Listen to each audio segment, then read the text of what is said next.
All right. Well, in that case, I think you guys are all good. Let's get everybody to just turn off their cameras for now, and then we will see you back here at the end of the program around 12:45. Sasha, could you send me the link for the live meeting? I can't seem to get on through the website, so maybe there's a link that I can be emailed.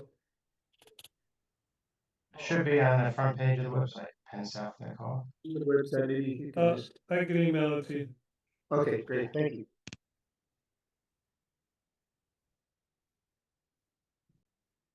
But Lisa, I'm just gonna let you know, it's the Zoom that has the problem. We have an hour to work on it, so let me finish with all the folks in the panel. I'll probably. Thanks. Okay.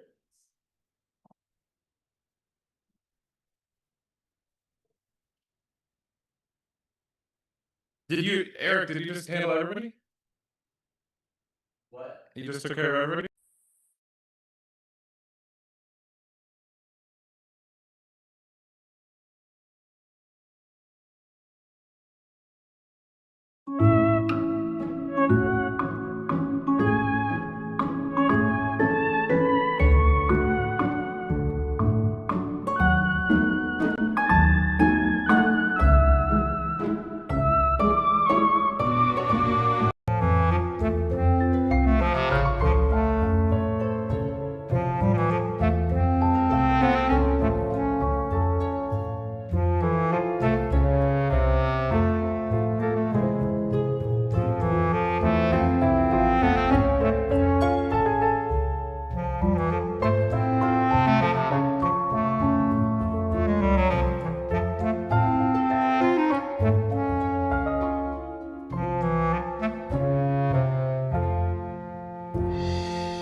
This is an audio test.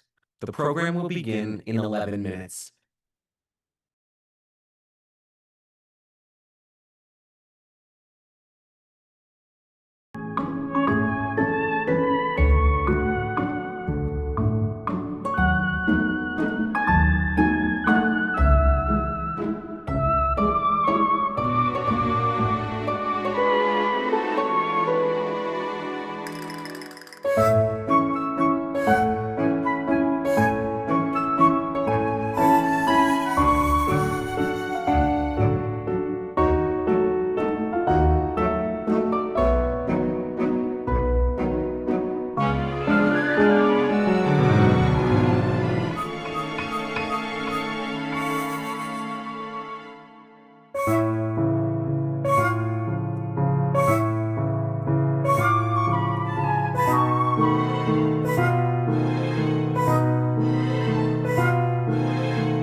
Hello and welcome to the Penn South 2025 Annual Meeting of Shareholders.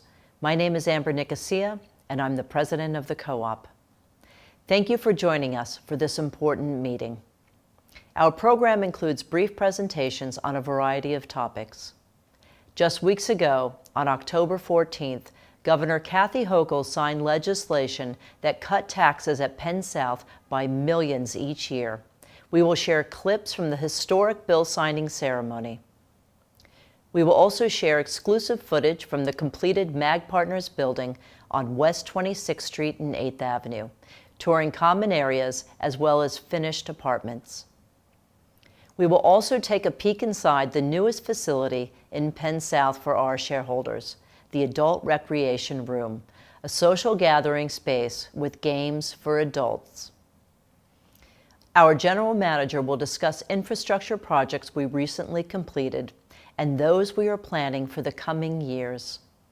And our treasurer will review the finances of our co-op.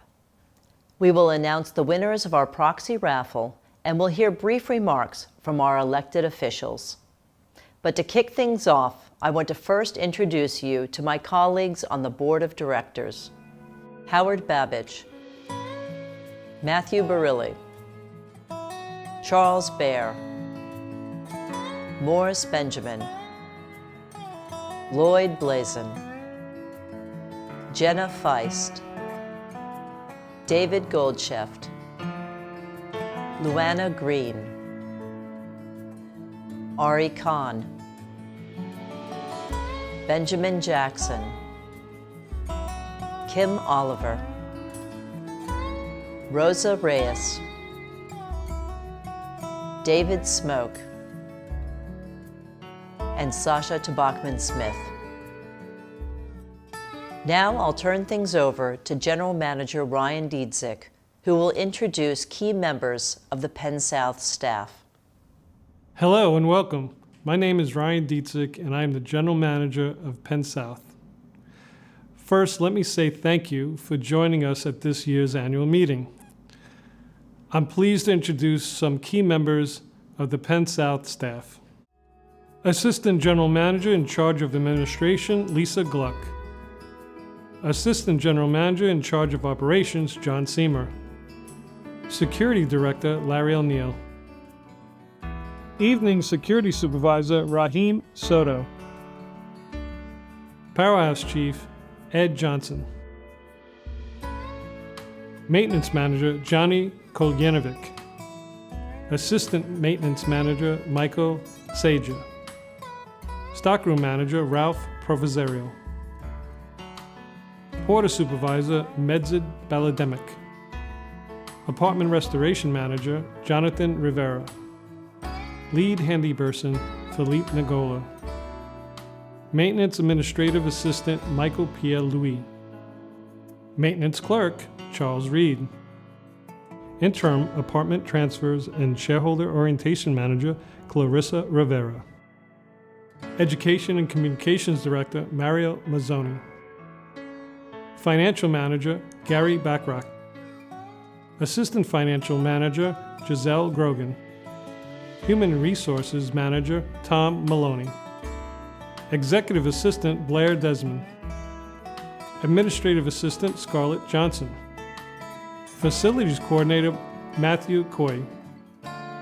Legal Coordinator, Monica Zayak. These are just a few members of our team.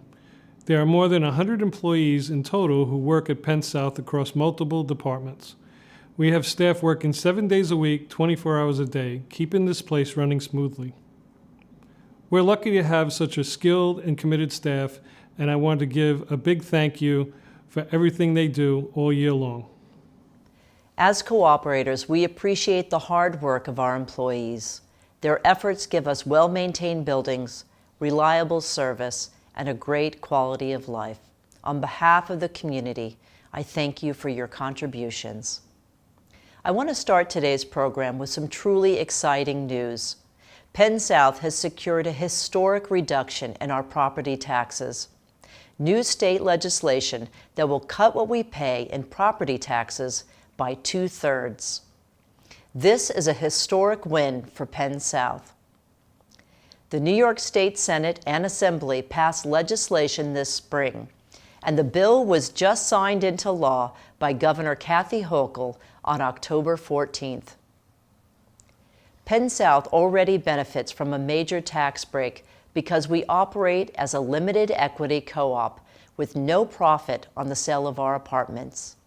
The existing arrangement saves us over $30 million per year. The new legislation provides even deeper savings to support our mission to provide affordable housing. The new arrangement will reduce what we pay by more than $2 million in the first year alone, and the savings will continue each year. These funds will help us finance important capital projects in the years ahead.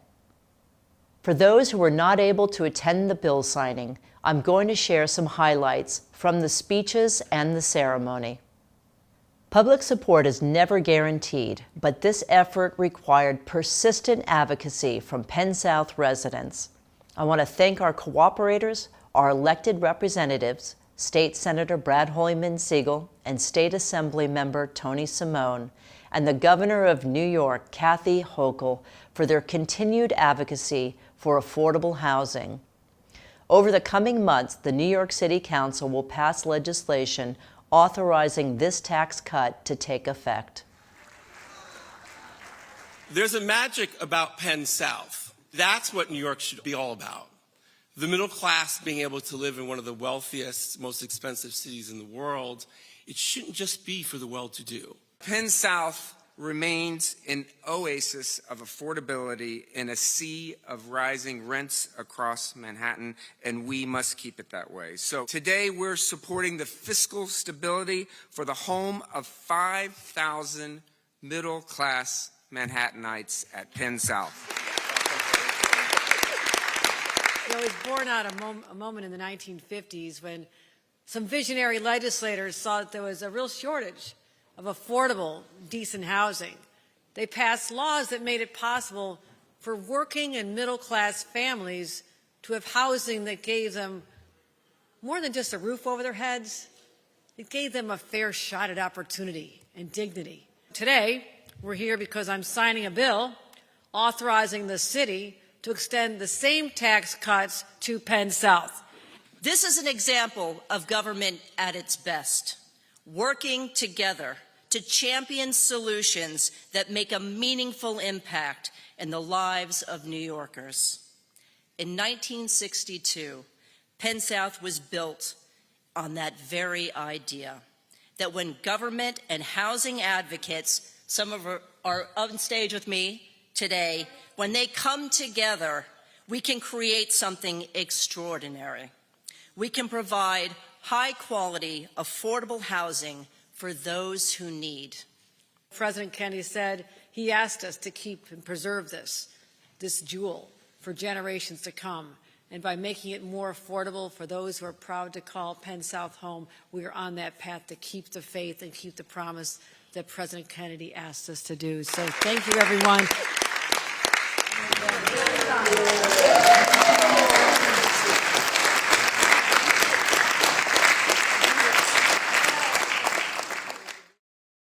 This year, we watched as MAG Partners finished construction on a 7-story building on the corner of West 26th Street and 8th Avenue.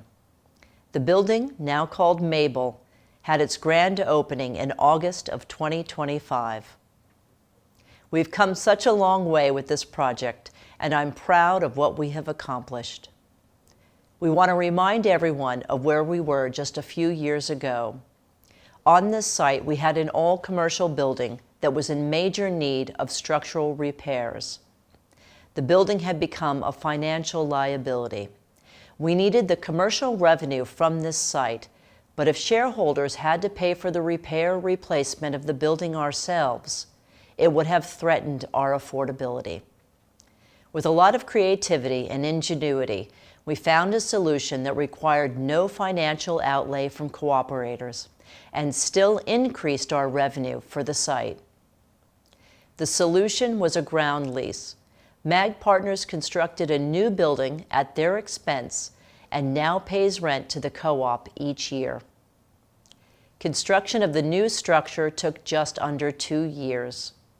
The groundbreaking ceremony was in October of 2023. Just a few months later, the building was already starting to rise above ground. It topped off in May of 2024, and over the next 15 months, a variety of trades installed the facade and built out the interior spaces.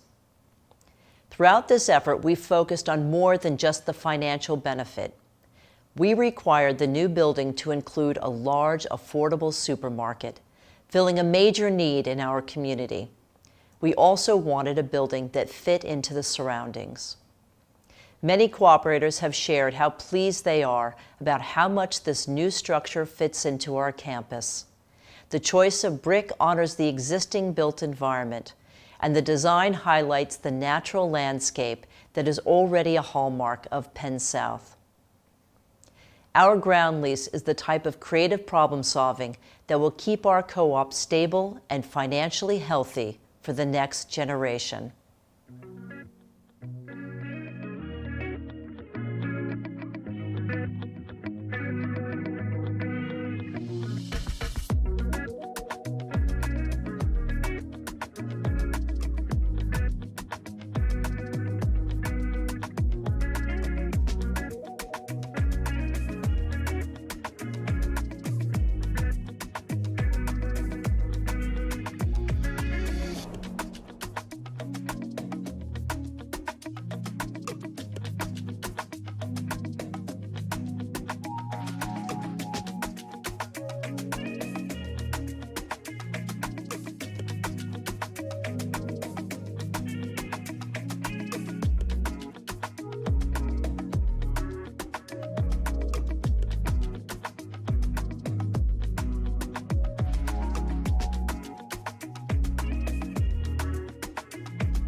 Our upcoming challenges will also require creative solutions.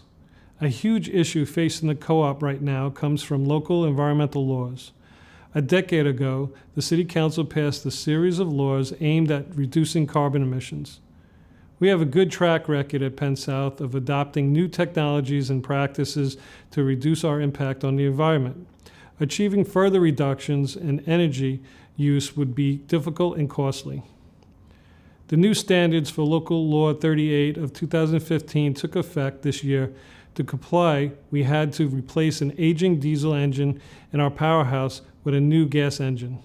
Compared with diesel, natural gas creates fewer pollutants and less carbon when it is burned as a fuel. We call this gas engine number 5 because it's the 5th gas engine in our powerhouse. We started the transition to natural gas in 2001. But it wasn't until recently that gas engines could run effectively without running at least one diesel engine to stabilize electrical output to meet demand. It took 2 years to build this new engine, and it cost over $2 million. Gas engine number 5 was delivered in March. Less than 3 months later, we had to sign a contract for gas engine number 6 and show the city proof of purchase. This was required to comply with the Local Law 38. The 6th engine will give us redundancy and allow us to take gas engines offline for maintenance without utilizing diesel. If we fail to meet government mandates on these environmental laws, we are subject to major fines. And if we cannot show that we are progressing towards these goals, the government could even shut down our powerhouse. Thankfully, the lower cost of natural gas compared with diesel means that the new gas engines will pay for themselves after a few years of use. Next, we need to turn our attention to a different piece of legislation, Local Law 97 of 2019. This law is focused on reducing overall carbon output of large buildings. The upgrades we have made to the powerhouse get us part of the way to goals of Local Law 97. However, this law ramps up to zero emissions by 2050, and there is a major benchmark we must hit by 2035. Meeting these new standards will be challenging and incredibly expensive. For years, we have been exploring technologies like solar, wind, and geothermal heat pumps. Unfortunately, these are not well suited to our operation currently. The cost of installation would be enormous, but the return on such investments and the environmental benefits would be minimal. In part, this relates to the fact that we are not connected to the Con Ed grid, and we already run a very efficient operation. Most alternative energy technologies are not feasible if we remain isolated from the grid. If no changes are made to Local Law 97, properties like ours, with a cogeneration facility, will have no choice but to explore reconnecting to the grid, despite the fact that this would be extremely expensive. Also, new systems would require us to rip out expensive infrastructure that we recently installed well before the end of its life cycle. We are evaluating what methods could bring us into compliance and how much they would cost. The early price estimates are staggering. I find it concerning that the government has issued mandates without providing funding to help us achieve these goals. Penn South has unique considerations as a limited equity cooperative that runs a combined heat and power generation facility. We are urging the city to partner with affordable housing providers to create a more balanced path to compliance, one that protects residents, maintains affordability, and still supports the city's climate goals. We are currently working with New York City Mayor's Office on climate and environmental justice. Last spring, we hosted the Mayor's Office, the Urban Land Institute, HPD, and other key partners for a presentation and tour. This site visit was a valuable opportunity to engage meaningful dialogue while showcasing our efficient operation, our significant capital investments, and our long-standing commitment to reducing our impact on the environment. I was able to highlight the unique challenges for a property like ours to meet the decarbonization goals on the currently prescribed timeline. The government must help pay for this work or give us relief, such as exempting or modifying the standards for places like Penn South that provide affordable housing. It is important that compliance with new environmental regulations does not come at the expense of our long-term affordability. This is where a meaningful partnership with various levels of government is essential. Penn South has taken a leading role in advocating for more resources to meet these new mandates. Some initiatives, like the tax cut I discussed earlier, have been successful, but much more work remains. Government support is never guaranteed. We need to continue advocating for our priorities. There are a lot of competing interests, and it takes diligence to make our voices heard. To discuss the finances of our co-op overall, I'll turn things over to our treasurer. Hi, my name is Matthew Borelli, and I am the treasurer of Penn South. Thank you for taking the time to join this meeting today. The annual reports booklet provides much more detail about our finances than I can cover in this presentation. I encourage you to read those reports carefully. In our presentation today, I will highlight a few key items. A year and a half ago, the Penn South Board enacted a minimum maintenance increase of 3% per year. This is designed to keep pace with rising costs. This amount may not be enough in all years, but I'm happy to report that we were able to stick to this 3% increase for the current fiscal year. There were some challenges. Insurance costs continue to skyrocket. Last year, these rates jumped by 13%, and over the past 7 years, the cost of insuring our co-op has more than tripled. Thankfully, there were increases in revenue to offset these effects in the past year.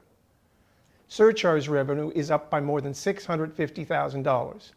Our ground lease with MAG Partners brought in $500,000 more than last year.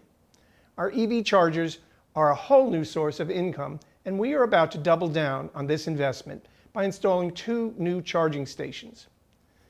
However, the biggest boost to revenue came from a category called first sales. As most of you recall, we implemented the triple equity pricing tier in 2011 to help pay for the replacement of our heating and cooling system.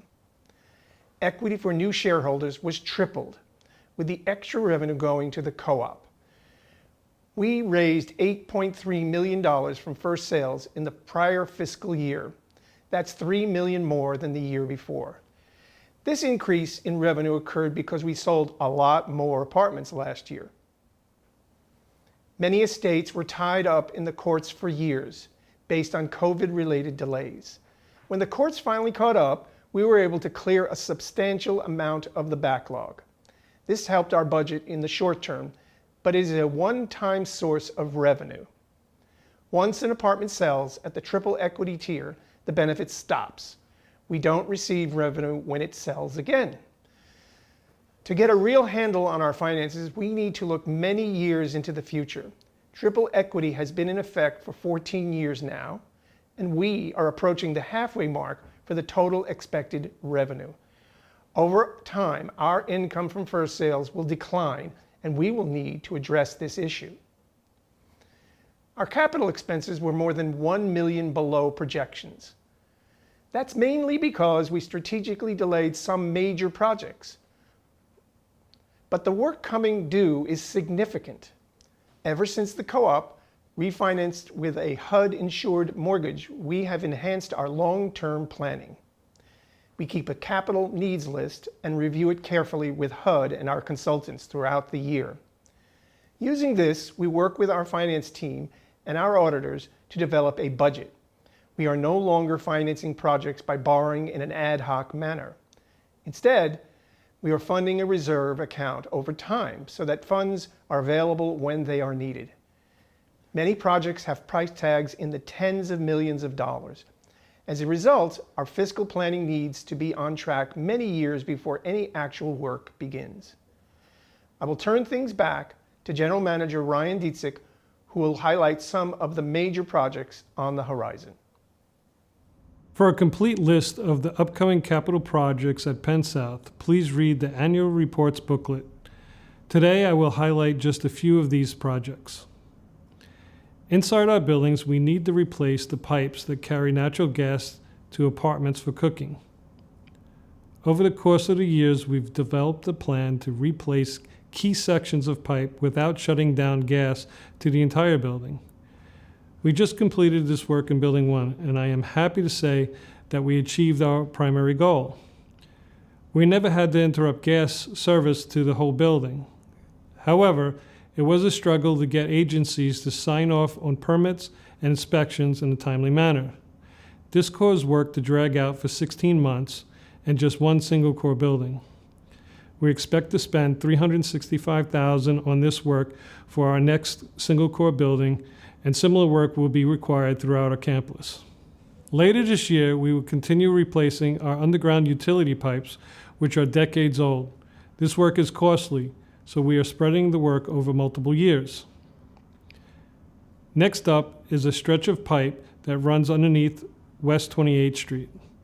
The work is planned for this coming winter. This work requires permits for digging up the street, and we had to wait until the MTA completed its nearby construction before we could perform our work. Replacing this one stretch of pipe will cost $1 million, and more is ahead. We began our underground pipe replacement project 6 years ago, but even when we complete the stretch under West 28th Street, more than 40% of the project will still remain. According to industry standards, our elevators are due for a major overhaul. Our elevator consultant and maintenance company both report that our equipment is in very good shape for its age. But when this project becomes necessary in a few years, it is projected to cost over $16 million. We replaced 4 roofs a couple of years ago, but the other 6 roofs are 38 years old. They are holding up well, but when this project comes due, the price tag looks to be in the range of $9 million. New building codes require that roofs meet stricter standards for insulation and thermal barriers, and this comes at a higher price. All of this work is critical to keeping our property in good condition. Penn South is now more than 63 years old, and one of our key challenges is replacing our aging infrastructure in a cost-effective way. Our mission is to keep the property well-maintained while preserving our affordability. For detail on these and other major construction projects, please read the annual reports booklet. At this point in our program, I would like to shift our focus onto some of the community initiatives from this past year. At Penn South, we are focused not only on affordability, but on quality of life. One way we help build community is by creating spaces for residents to gather around shared interests. This year, we opened our 9th shared facility for cooperators, the Adult Recreation Room. Many shareholders have asked for a space where adults could gather for games and other group activities. Management was able to consolidate supplies to free up space in Building 2 for an adult recreation room. This space is equipped with a pool table, a ping pong table, a card table, darts, and seating. The room just opened this month, and for a small monthly fee, any adults living in the co-op can become a member. We also refurbished one of the key play areas for children, the playground behind Building 8. The MAG Partners construction required that we fence off a portion of this area for safety. One of our shareholders created a lively and fun mural for this temporary fencing. But when the construction finished, we were eager to restore the playground.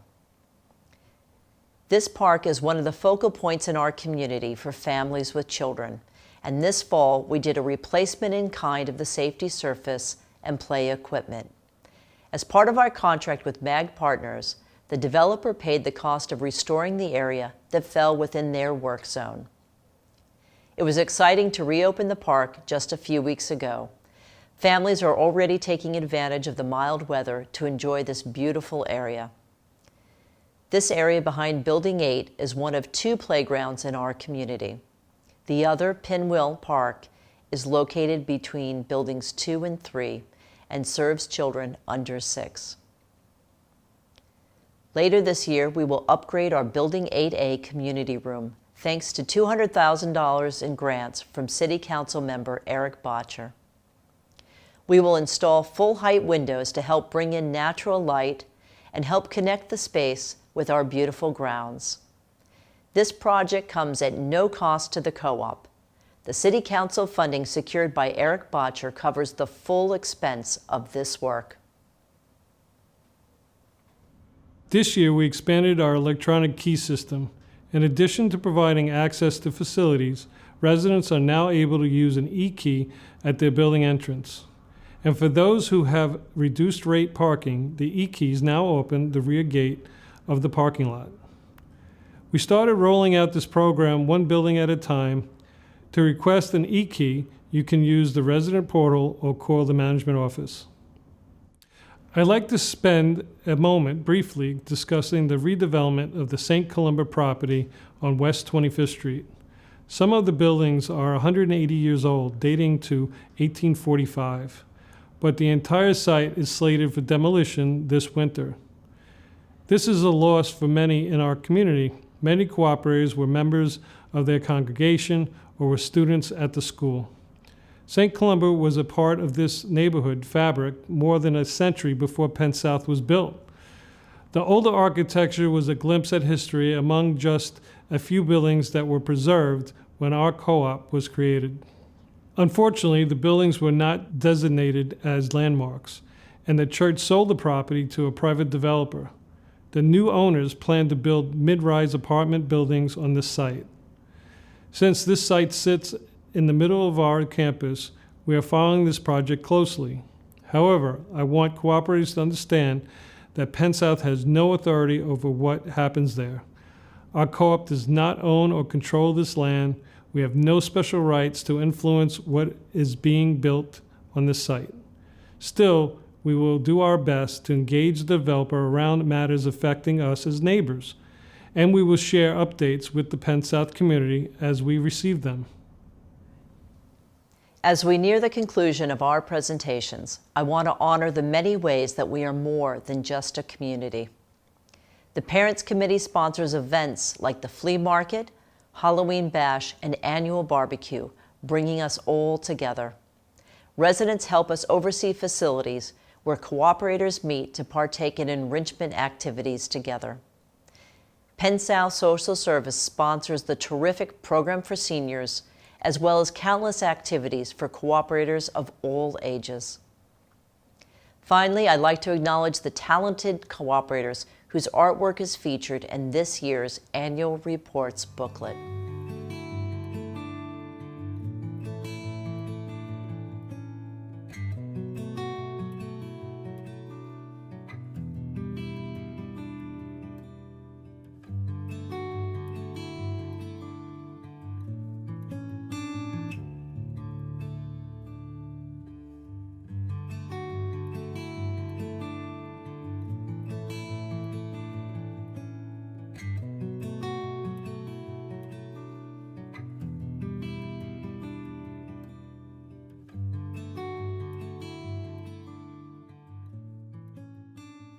In the next part of our program, we welcome guest speakers. Penn South enjoys a very special relationship with our elected officials, and I'm glad they have taken time to record greetings for everyone.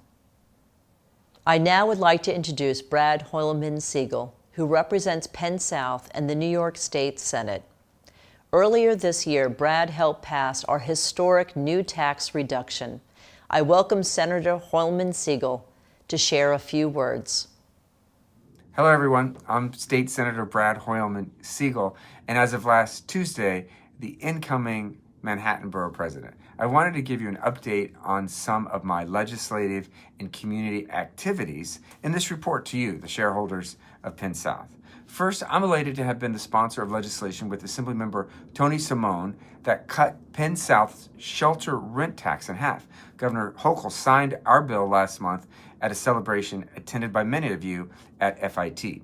The shelter rent tax is a relic from 1959, originally designed to help fund Mitchell-Lama developments, but over time it became an unfair burden, particularly on cooperatives like Penn South.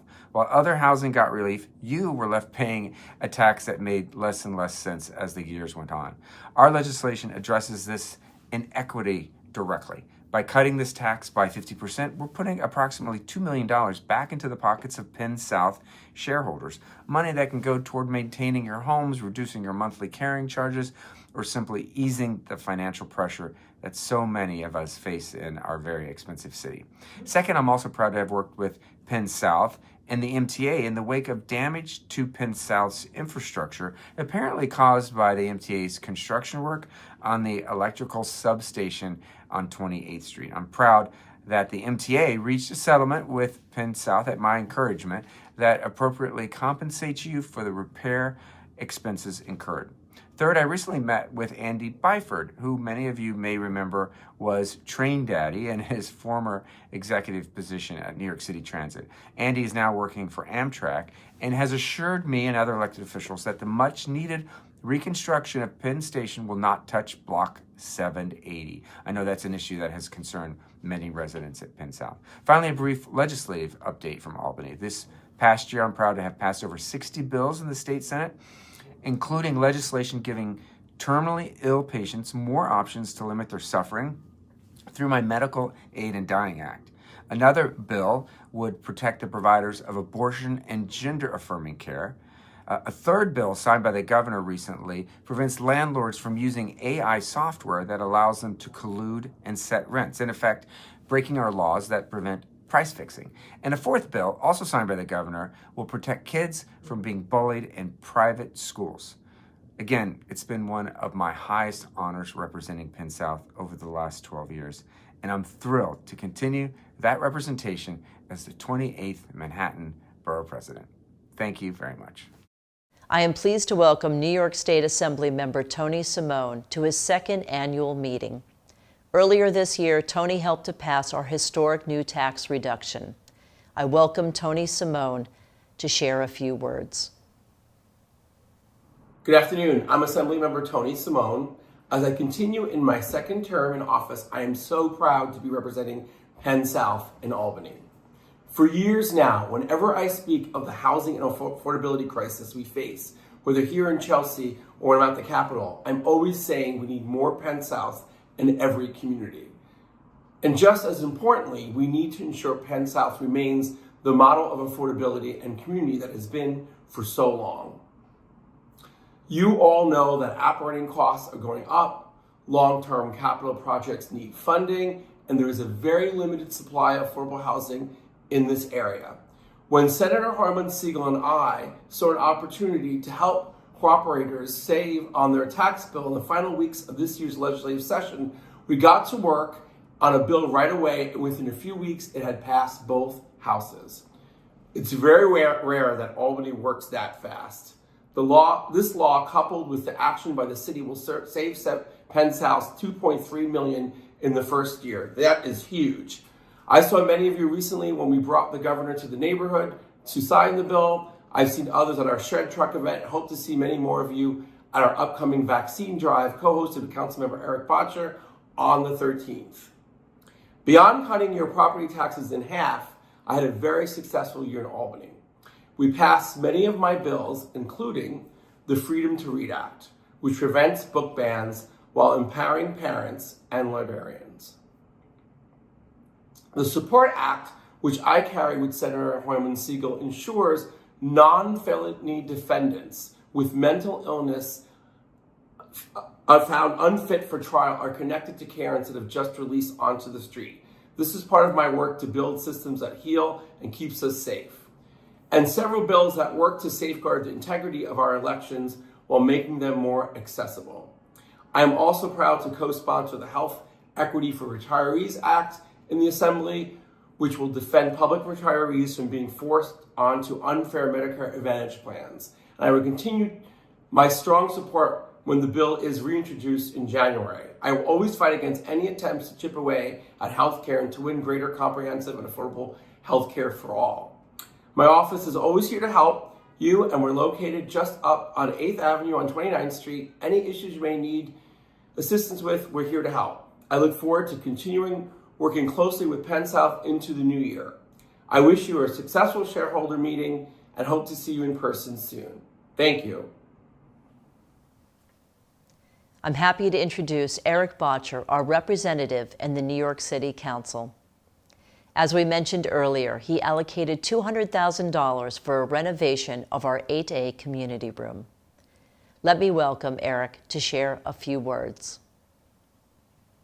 Hi, Penn South. It's Eric Botcher, your friend and neighbor here in Chelsea. First of all, I want to thank all of you for giving me the honor and privilege of being able to continue to represent you as your city council member. It's truly the honor and privilege of my lifetime to serve you on the city council. I want all of you to know how special Penn South is to me as a neighbor and as a New Yorker. And one of my top priorities on the city council is to ensure the continued affordability and strength of Penn South for generations to come. That's why I've been working so closely with my colleagues in government, with Amber and Ryan and everyone at Penn South to ensure that Penn South remains financially strong, because you are the affordable core of Chelsea, and we want to ensure that you're strong for many, many years to come. But we recognize that affordability is an issue beyond the walls of Penn South. That's why we've been working so hard to expand food options here in Penn South. We're all excited about the Lidl supermarket coming, but we also in our office, as many of you know, have a Fresh Food for Seniors program. And this summer and fall, we distributed 1,500 bags of fresh fruit and vegetables. Another important way that I've worked hard to support Penn South is by supporting Penn South Social Services. A big shout out to Matthew and Gary and everyone at Penn South Social Services. We've allocated unprecedented funding to that program to make sure that it's strong and can continue to serve people of all ages at Penn South.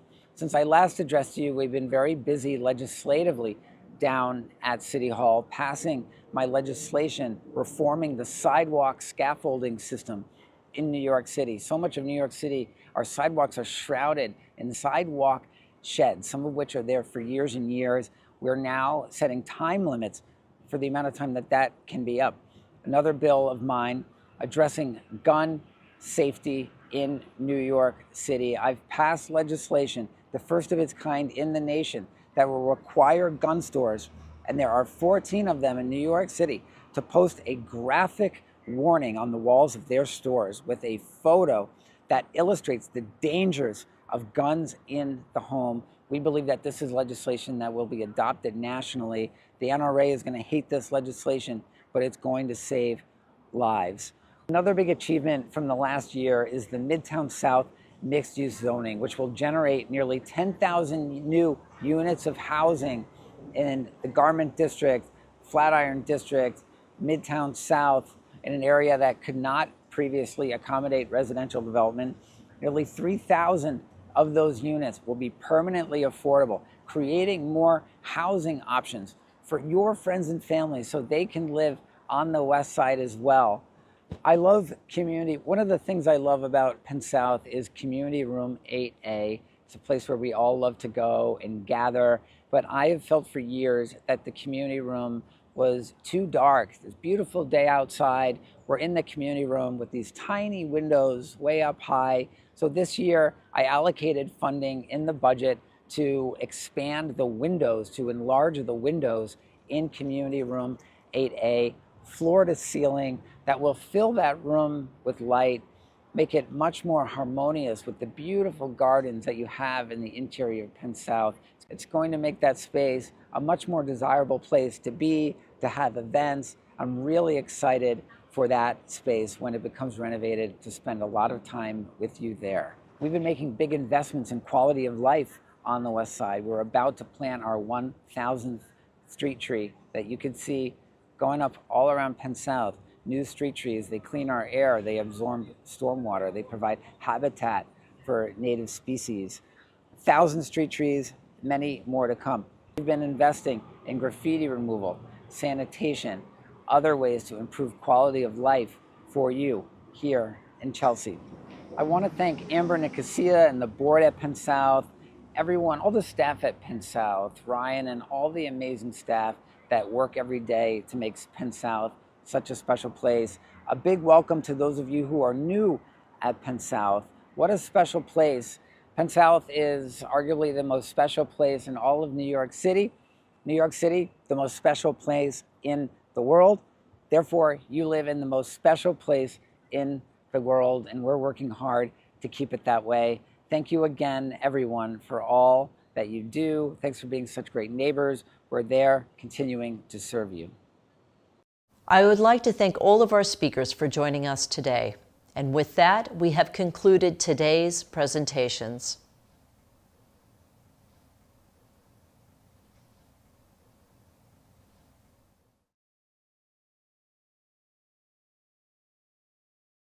Coming up, we will announce the winners of our proxy raffle.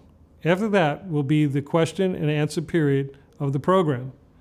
But first, I would like to remind everyone that the election is happening today, Sunday, November 9th, 2025. In-person voting takes place in the Building 8A Community Room, located at 343 8th Avenue, near the intersection of West 27th Street. Our bylaws require that at least 1/3 of shareholders participate in the meeting to achieve a quorum, and voting is one way of participating. Achieving a quorum is one reason that we encourage shareholders to submit a directed proxy form.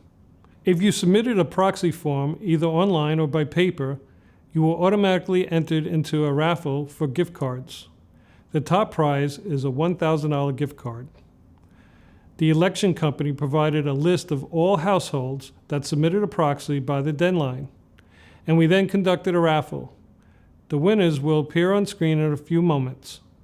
They will collect their prizes at our security office by presenting a government ID showing their address. If you did not submit a proxy form, or if you wish to change your selections, please vote today, November 9th, 2025, in the Building 8A Community Room from 2 p.m. to 7 p.m. Your vote will supersede your proxy. The proxy raffle winners will be displayed on the screen as we transition to the live Q&A portion of the program. We have provided cooperators with two options for submitting questions. The first option was to submit a written question before the meeting. Those will be addressed first. The second option is to ask a live question by Zoom or telephone. The information is now displayed on the screen. It will remain there for only a few minutes, so you may want to take a picture or write it down. If you join us on Zoom or by phone, please note that you will be kept in a waiting room until it's your turn. We will invite you into the meeting and call your name. In the meantime, you may wish to continue following the program live on the Penn South website or RCN. We may not be able to field every single question, but we will do our best to address as many as possible. We will keep the Zoom and call-in information on the screen for a moment longer so that cooperators can finish writing down the information. Then the program will continue.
Welcome to the live portion of the 2025 annual meeting.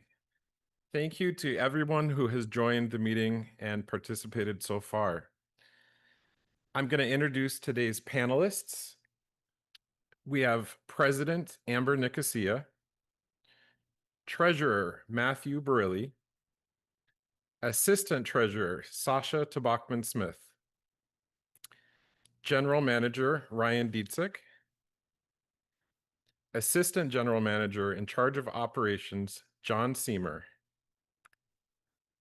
Financial Manager Gary Bachrock, and our legal counsel for the co-op, Dean Roberts. As a first order of business, we ask if somebody wants to make a motion to address a formality, which is the approval of the 2024 annual meeting minutes. I'll make that motion. Okay. Amber, would you like to make the motion? No, Matthew makes the motion. Oh, Matt. Is there anyone seconding the motion? I'll second. Okay, great. And hearing no objections to the motion, we will consider the motion adopted. So now we're going to move on to the question and answer portion of the program. And if you would like to ask a live question, there are two options. If you're on a computer, you can use a link, which we're displaying on the screen.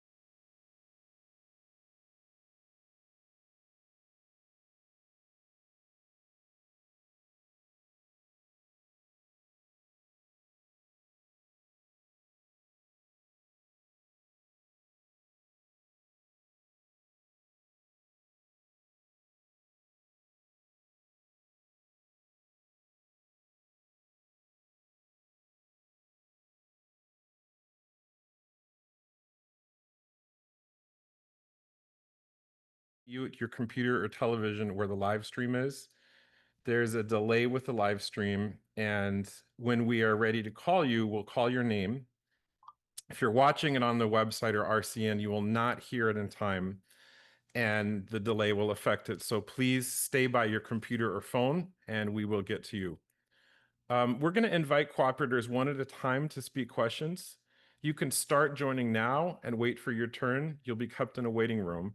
But before we get to live calls, we gave shareholders a chance to submit questions in writing prior to this meeting, and we will answer those first. Once we're done addressing the written questions, we will then go to the live calls. For questions that were submitted in advance, we've already determined which panelist will address the question. And so I will now start with the first question. The first question comes from Vicky Dulce in Building 3B.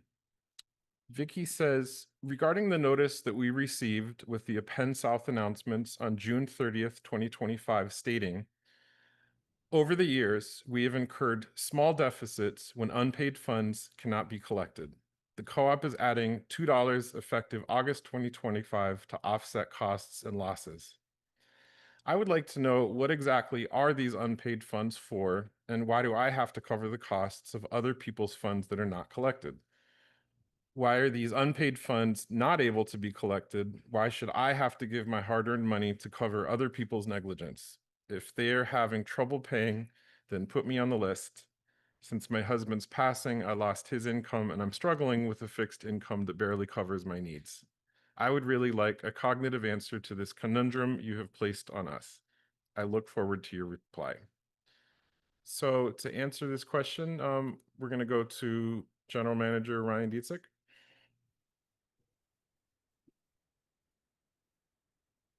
Hi, thank you, Vicky, for the question. Ryan Dietzick, General Manager at Penn South. The item you're referring to is the discounted RCN cable TV package. For 10 years, this price was held at $33 per month, but that was actually higher. It was actually higher before that. $40 a month was what shareholders were paying. As you mentioned, this past year, the price increased by $2. So it's now $35 per month. We are told that the market rate price for programming of this type is about $175 per month. But I fully understand that when resources are tight, every dollar counts. Regarding the uncollected funds, we explained this in more detail in the June 17th report on the proceedings. We're not allowing shareholders who are RCN customers to avoid this bill. The issue comes up when there's cases where shareholders pass away and without a will, and in some cases where people move out, but the RCN billing is not stopped on time. I hope you understand that the cost of providing this cable package is not truly free to the co-op. To secure the negotiated pricing, we also agreed to take on all aspects of billing. This requires many staff hours, and we take on the liability if we can't collect the full amount. If we didn't add the charge to the TV package, we'd have to pull the money from our operating budget, which means everyone would pay whether or not they subscribe to RCN. So we felt it was the fairest way is to charge the $2 per month to guarantee that this operation is break even and that the co-op is not subsidizing TV programming from our general operating budget. Thank you, Ryan. The next question comes from Iris Pena, who lives in building 6A. Iris writes, I would like to know if there is another option for flyers and pamphlets, etc., left on the floor in front of our doors. Would it be possible to leave these in the mail room and we can grab one when we get our mail? The current system is not very safe. I stepped on a flyer over the weekend and slipped. This can be dangerous for the elderly and a lawsuit invitation. Looking forward to a reply. This question will also go to Ryan Dietzick. Okay, thank you for the question. First and foremost, we must be careful that we not install anything in our common hallways that violates the fire code. For the past 10 years, we've been sending the majority of our notices by email. At this point, we have 3,600 subscribers to our email platform. That's because we allow multiple cooperators to enroll and to receive these emails. Once we launched our email communications tool, the board made a commitment that at the time to ensure people who don't use email and don't have access to internet would not be excluded. So the only apartments receiving paper notices are households where nobody has provided us with the email address. We also allow people to request paper copies in addition to email. At last check, we are down to about 400 apartments receiving paper. This means we've cut down the amount of paper distributions by 85%. And those of you that have been around here, like 15 years ago, there was a lot more paper distributions under everyone's door. There are a couple of exceptions. We've given everyone an annual report booklet. We do that every year. And we distribute candidate materials to all apartments as a matter of legal requirement.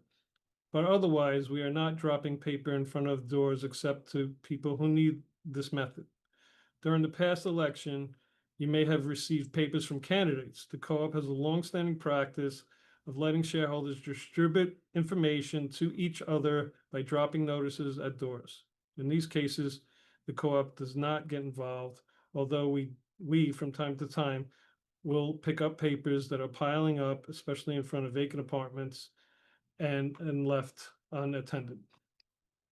So in short, we are already cutting down on paper as much as possible. We won't leave our shareholders without internet access in the dark. We suspect that over time, non-digital households will shrink to the point that all communications will be digital format. By the way, another project in the very early stages of consideration is deploying digital monitors in the lobbies to further enhance communication and reduce the need for paper distributions. Thank you, Ryan. The next question in the pre-written submissions comes from Joan Starr, who lives in building 6B. Joan writes, a group of us were at a meeting in which board member Morris Benjamin attended. We asked Morris to speak to the board about publicly supporting the doomed Chelsea housing and subsidized housing in general. I guess the board opted not to support stopping the demolition, even if it couldn't be stopped, expressing concern about the years-long project, which surrounds an elementary school our kids attend, would have been humane. Why did the board opt not to publicly support our neighbors? Before passing this question to a panelist, a very similar question was posed by Jane Buchanan from Building 9, so I'm going to read that question too. Jane writes, in July, Penn South held a town hall regarding the plan for a casino at Hudson Yards. The announcement saying it would dramatically change the character of the larger community.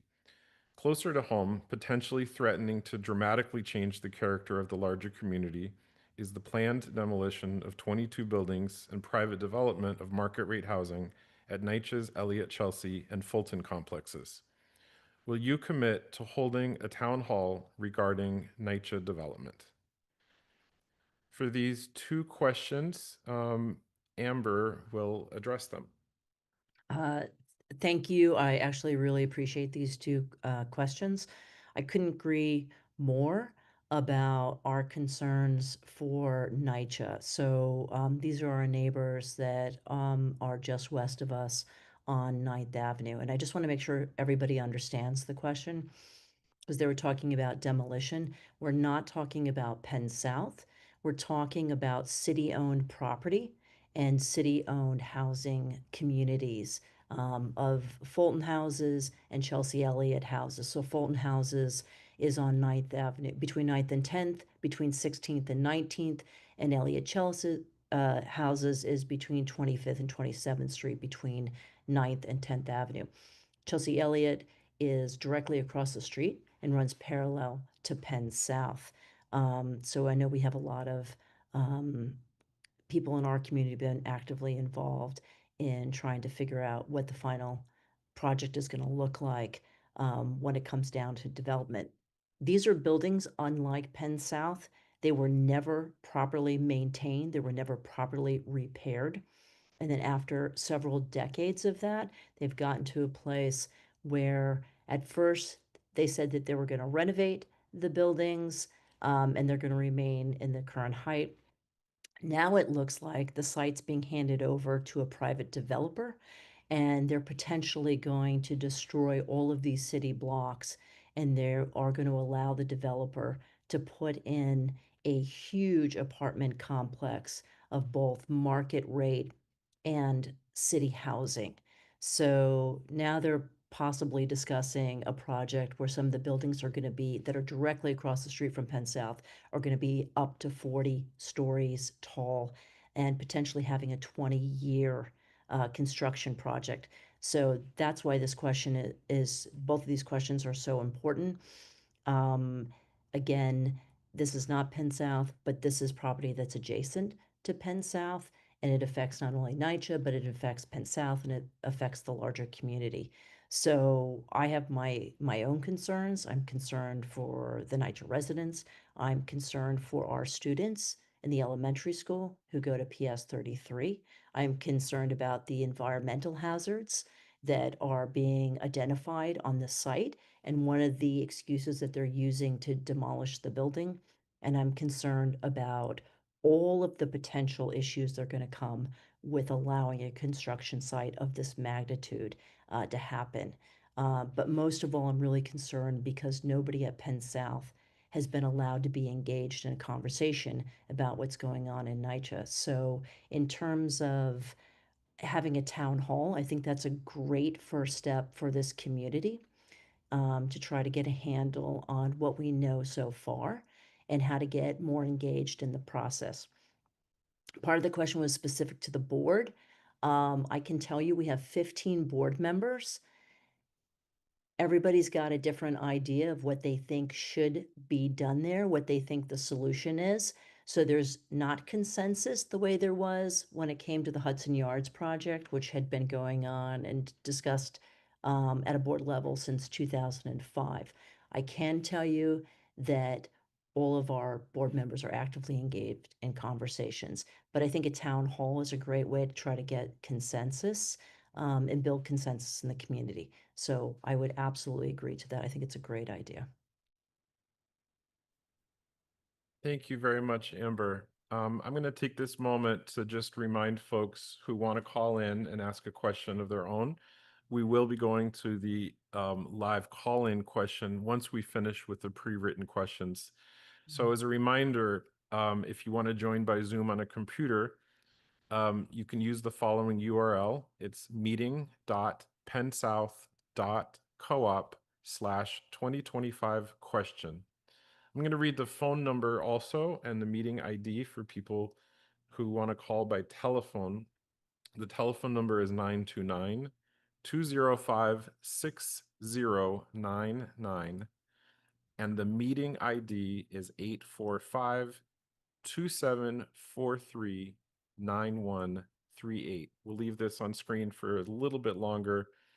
And we've also opened for the first time the Penn South Building 8A community room as a live viewing room for people who don't have internet at home. And if any of the people in that room wish to ask a live question, they can do so. We have a computer set up and it's a Zoom station ready for you to ask a question of the panelists. So anybody that's chosen to go to the community room in order to watch and participate, any of those people who want to ask a question, or if you want to come just for the purpose of asking a question, you may do so at the Building 8A community room. We have a few more written questions. I'm going to go through the next one, and it comes from Lorraine Macklin in Building 7B. Lorraine writes, I sent in this question for the online forum. It was meant for all candidates, but only one answered it. Please ask everyone to answer it. What is your commitment to keeping Penn South a limited equity cooperative? And please make sure the person asking the question talks loud and clear so everyone can hear the question this time. We're going to direct this question also to Amber. Okay. Thank you, Lorraine. I just wanted to let you know that during the candidate session, um, usually they select somebody by random to answer the question. I was very happy to be able to answer it. I can tell you, I'm not certain about the candidates, but I can tell you on the board of directors with absolute certainty that every current board member supports the continuation of Penn South remaining limit equity. It's something that we talk about, and it's something that we care deeply about, and we want to see supported. Um, I am happy to get this question because I fully support Penn South remaining a limited equity co-op. I think our commitment to keeping the purchase price of our apartments down for the next generation is a part of us being able to kind of play our part in being able to address the housing crisis in New York City, being able to provide affordable housing like we've been doing for 63 years now. And not only do I believe ideologically in limited equity, I'm doing everything I can to be able to support us remaining limited equity. In 2025, I testified at City Hall, and I was able to secure unanimously amongst the City Council the extension of Penn South limited equity to 2057. Our HUD mortgage has now been expanded to 2056 under our new refinancing. I've been proactive about advocating for legislation such as J51, which supports us being able to have renovation costs folded into abatement program.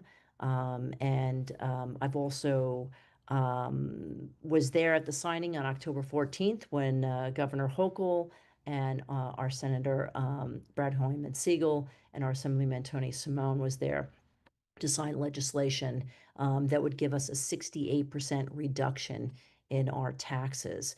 In addition to that, I lead the new cooperative orientations at Penn South, along with our education and communications director, Miriam Manzoni, from the management office.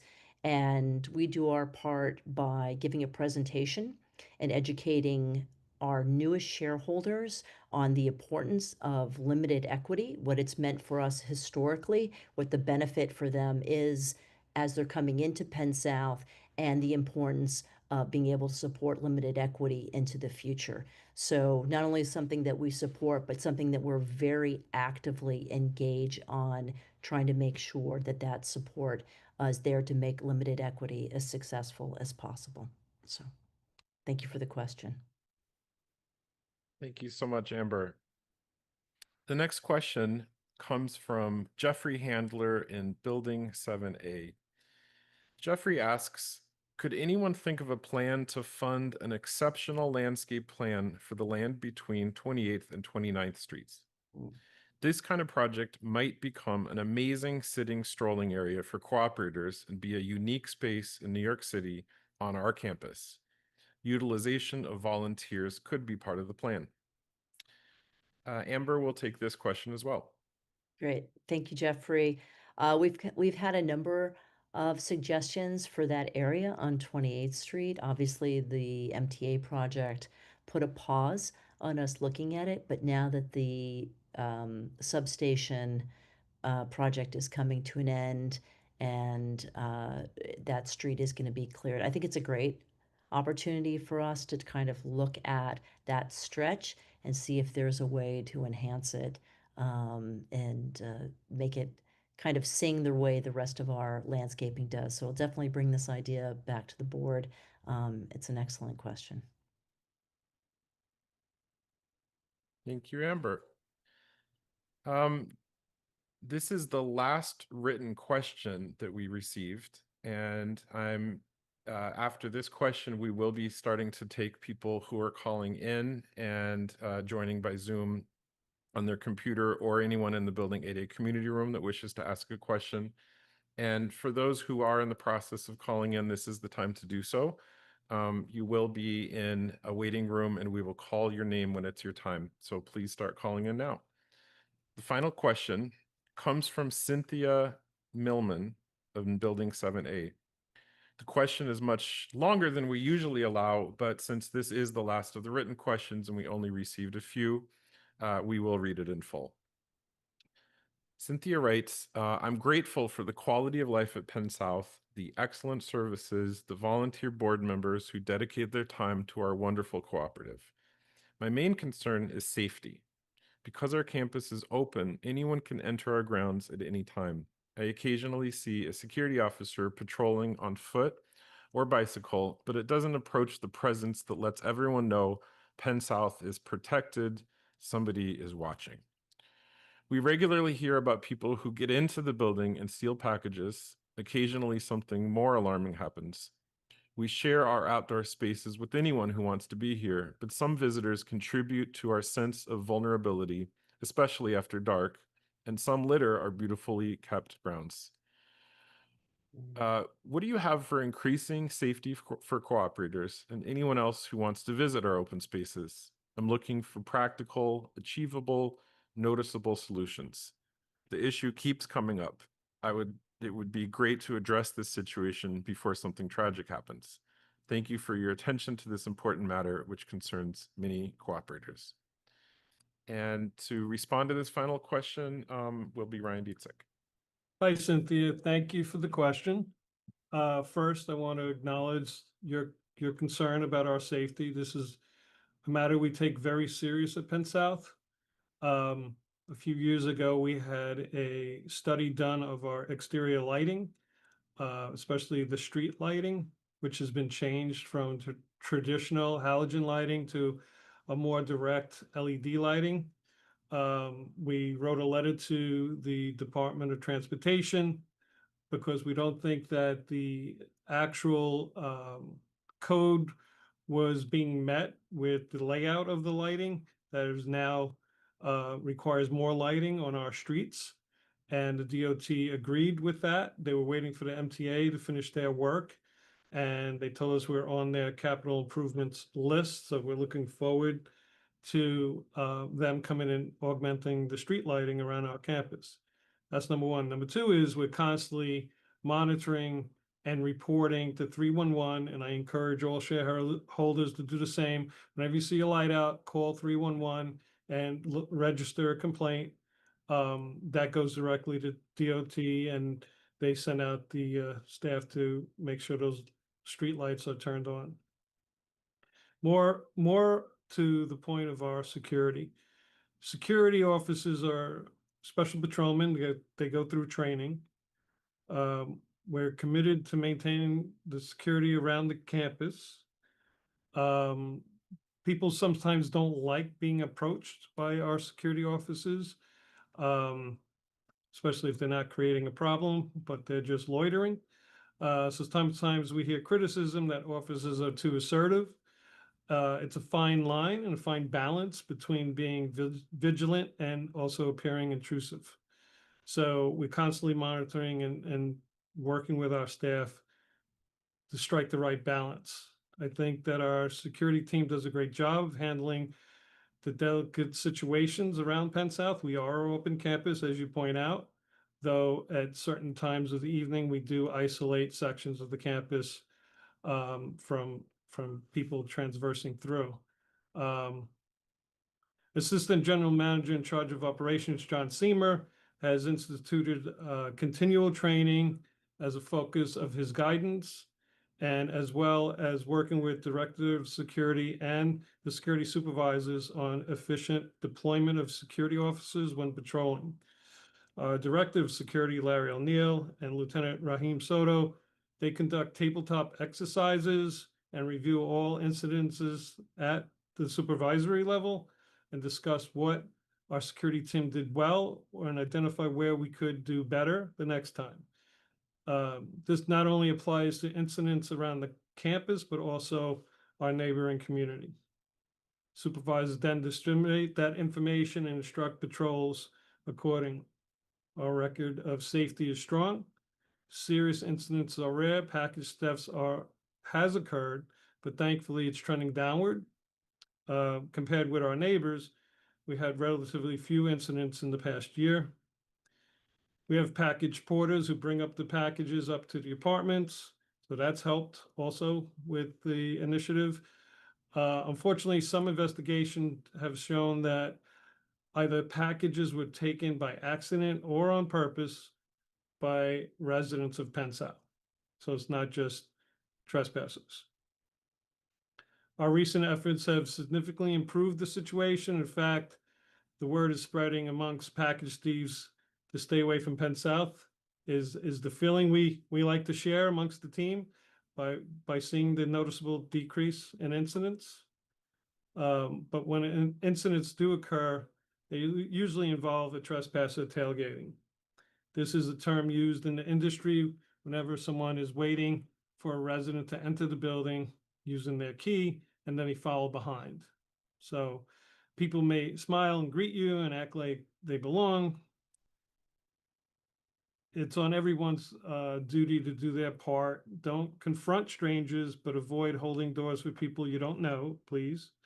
Call security if you believe someone has gained unauthorized entry. Security is trained not to alarm people, but approach with dignity and respect and ask questions.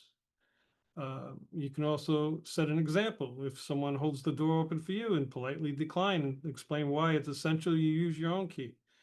With the new electronic key system, cooperators are finding it much faster to enter the buildings, which is a good thing. I'm getting a lot of compliments on that initiative, that program. In terms of what we're doing, when exterior cameras need to be replaced, we're now installing the new higher resolution, state-of-the-art 360 cameras with built-in monitoring software. We have recently added new exterior cameras in 2 areas. One is located at the Penn South Park, which is the playground behind Building 8, and the other is the Building 5 seating area. This fall, we'll be installing 2 more security camera pedestals. One will be located by Building 1 sitting area, and the other one will be by Building 10 sitting area. We currently have a combined total of more than 250 internal and external cameras, aiding our officers in monitoring our campus. To make use of this, we're exploring new camera monitoring techniques and technologies to help our officers identify potential criminal situations. Coupled with deployment, review, and efficiency efforts, I think that we will meet the mandate of securing the property and gathering the information that we need to make adjustments as we progress. Thank you, Ryan. And this concludes the pre-written questions that shareholders submitted prior to the meeting. We're now going to start taking people who are calling in by Zoom. The first person we're pulling in is Joanna Klemenko. And so as Joanna is brought into the room and joins the meeting, I just want to remind folks who are calling in to please state your name and state the building that you live in, and then you can ask your question. I see Joanna is joining right now. So, and also please, for all people calling in, you will be muted upon entering the meeting, so please remember to unmute yourself. So Joanna, please introduce yourself. Hi, this is Robert Brenner and Johanna Klemenko calling in. The co-op has rules about things like feeding pigeons and squirrels, not allowing dogs to go to the bathroom on the green spaces, about secondhand smoke from neighbors' apartments. These are all health and quality of life issues, but enforcement seems pretty weak. What can be done to improve enforcement of these issues? Which panelist would like to take this question? I could start if John wants to back up after I respond. But so I got pigeon squirrel feeding, I got secondhand smoke, and I got keeping the dogs off the grass. Great question. Behavioral question related to people enjoying our grounds and using our facilities. Also, the secondhand smoke. So there's Penn South rules, and there's also laws that we have to comply with. So we have a rule that we have a no smoking policy in and around the common areas of our buildings, 50 feet from any entrance on the exterior. These are all patrol issues that we must enforce when security is patrolling the grounds. Pigeon feeding, squirrel feeding, that's another one. So we tend to track the pigeon feeding and the squirrel feeding, trying to narrow down the hours that it typically occurs. And then the culprits then see that we ramp up security and then they adjust their hours. So it's a constant changing and reevaluating because people have this propensity to help nature in their way of looking at it, but in essence they're not helping nature. They're exacerbating a situation where any unate food particles are left, and then it attracts the rats, which nobody wants. So it's a constant vigilance on the security part that they have to come and make adjustments as needed, and that's what John and Larry O'Neill will be doing, or they have been doing. It's a constant effort. Dogs on the grass. We've opened up this edge along the sidewalks for mulching, and we're hoping that responsible dog owners will use that area instead of allowing the dogs onto the lawns. We've had a lot of compliance. It has dropped off during the COVID season, but now it's tightening up again, and people are doing the right thing. So that's encouraging. Yeah, that's all I got. John, you got anything else? Yeah, I would say too, Ryan, that it's not just on the patrol officers on the property, but it's also part and parcel to our supervisors. Our supervisors go around constantly around the property. They're reporting incidents. They're checking also to make sure that all our signage is in place and is readable.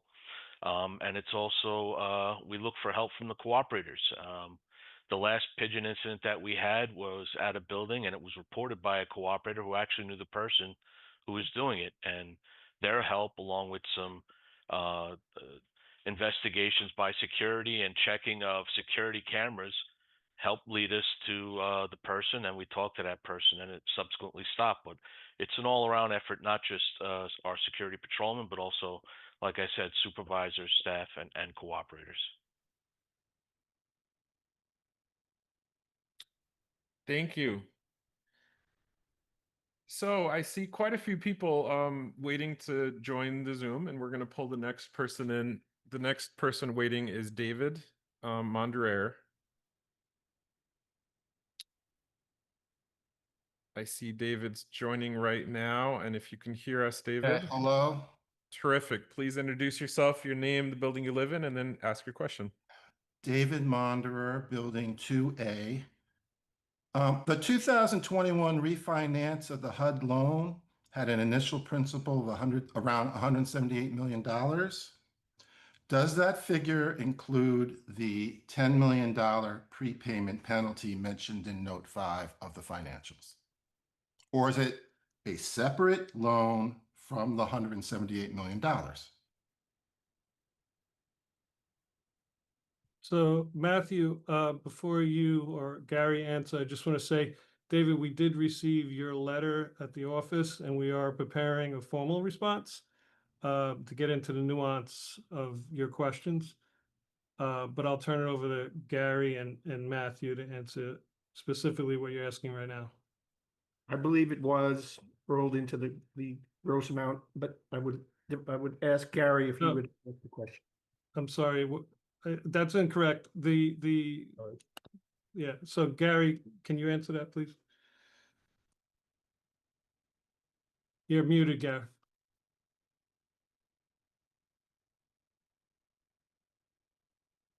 Hello? Yes. We hear you. Thanks. The debt service is based on the $178 million.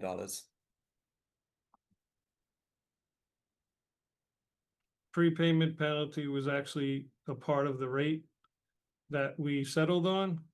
And the $10 million prepayment penalty was actually booked through accounting principles that our banking organization, Wells Fargo, and our auditors collaborated on how to properly book that.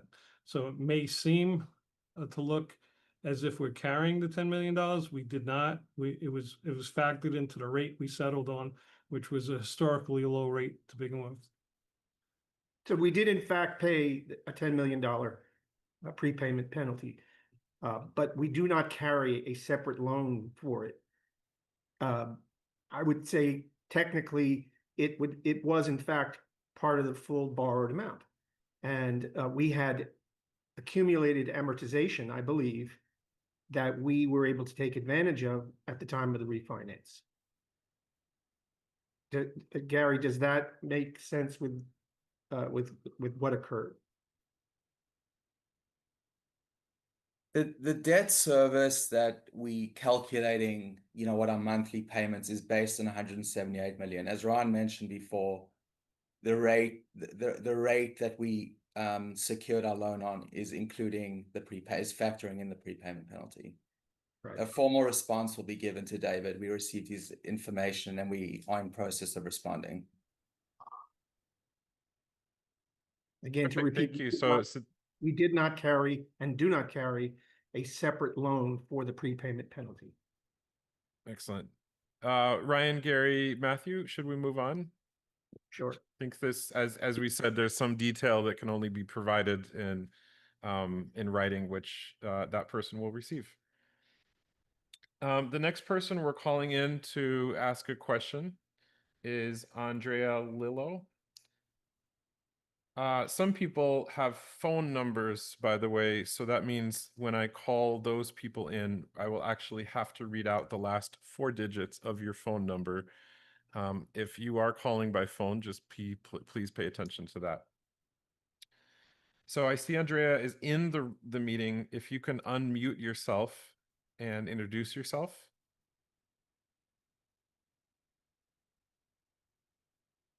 In case Andrea is away from her computer at the moment, we're going to go to one of the telephone callers. So we're going to pull a phone caller whose last digits in 4238. So for the person whose telephone number ends in 4238, we are inviting you into the meeting.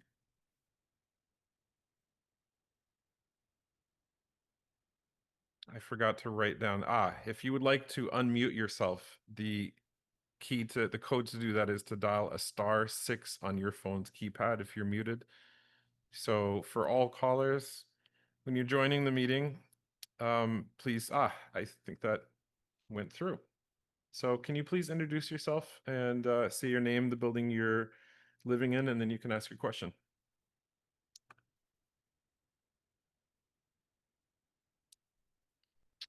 All right, one more chance for the caller's phone number ends in 4238.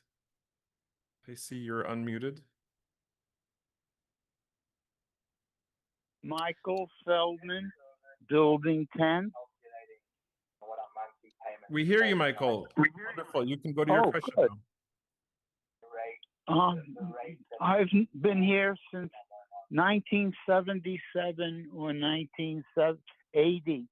There are a lot of new faces, some I'm recognizing, but a lot of people seem to be having temporary people stay in their apartments. One person had a big party.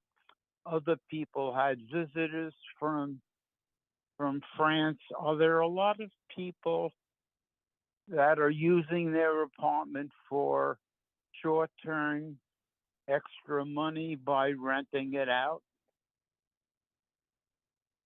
I've heard that people in the area, a 2-bedroom apartment is $5,000 a month. Are people doing things like that? my question. That's my question. Thank you so much for your question. So let's let, for whichever panelist would like to answer the question, we'll put you on mute, and whoever is interested in answering that, please speak up. I I'd like to start. I'd like to say that, opportunities are always presenting themselves in limited equity co-ops, that people get creative and illegally sublet their apartments. That is not allowed at our co-op. We're not allowed to do Airbnb. We're not allowed to illegally sublet our apartments. They're for your primary residence only, and that's what we strive for. We follow up on every case that is brought to our attention to verify the allegations being made. Sometimes there is a swap that's done with no money transfer. There's no benefit financial that shareholders do over the years that we discover. But other than that, like I said, we follow up on every case. I don't know if anybody else want to comment to that? The other thing I just want to mention while we're holding the annual meeting is that subletting is not allowed under any circumstances. And these reports are not handled just by Penn South. They go to our regulatory agent and they look into this, and this goes to housing court. So this is not something that we have the ability to just go through the facts and say, okay, it's not going to happen again, and for people to make this mistake. So we always reiterate, it's up in the bulletin boards. Please remind your neighbors there's no subletting. You can get into dire financial straits. You could potentially lose your home if you are found to be subletting. So I always remind people, please take this issue very, very seriously. Thank you so much. I think we're ready to take the next caller. As I invite in Howard Levy, I want to remind all people calling in to please, if you're making a call on this Zoom, whether it's by phone or on your computer, please turn off the live stream on your computer or television. There's a delay that's maybe 30 or 40 seconds long. So if you're waiting to hear your name there, you're not going to hear it. Instead, please wait to hear your name on the Zoom.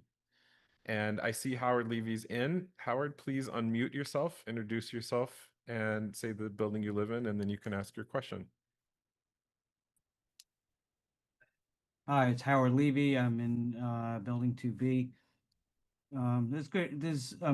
Very appreciative to hear all of the updates on the Penn South overall. What do you think is, I hear that there are a lot of different initiatives happening. What is the biggest concern facing Penn South going forward for the next 5 to 10 years? So, Howard, did we capture the full question there? Just to double check. Okay, I'll take that. That's the full question from Howard. Just a reminder, folks, the presentations that we did that started at noon, the pre-recorded presentations, covered a lot of these topics. I think Ryan went into great detail about both the capital projects coming up and about some of the legislative initiatives that will be very challenging for Penn South to abide by, and that's also extensively written in the Penn South annual reports. So I think we can go to a summary, since we've had an extensive answer to this in both the pre-recorded video and in the annual reports. But Ryan, do you want to summarize some of the major challenges? Well, one of our challenges is meeting local laws, and the biggest one right now in our sites is complying with local law 97. There's two issues: overall cost and where we're going to get the funding from. At this stage, we're trying to get a handle on the work required. We have engaged engineers in the process. Preliminary analysis suggests that total capital costs to meet the law's current emission targets could approach $100 million. These are just initial high-level estimates intended only to illustrate the potential scale of investment. not firm or final figures. Such costs were not anticipated or intended when the legislation was developed, and there are ongoing discussions among policymakers about potential adjustments or reliefs, mechanisms. I went into it in the video portion of the presentation. We are working with the mayor's office and our electeds and analyzing this further. At this stage, it is far too early to determine any impact on our carrying charges. Our focus is on exploring all compliance pathways, funding sources, and legislative developments to minimize financial impact on residents while meeting the city's environmental goals. We are requesting carve-outs. We're also asking for flexibility with the compliance dates. And currently we have a 10-year compliance runway to figure this all out. I felt it was important that we start talking about these issues. That's why we included it in the annual report. Thank you.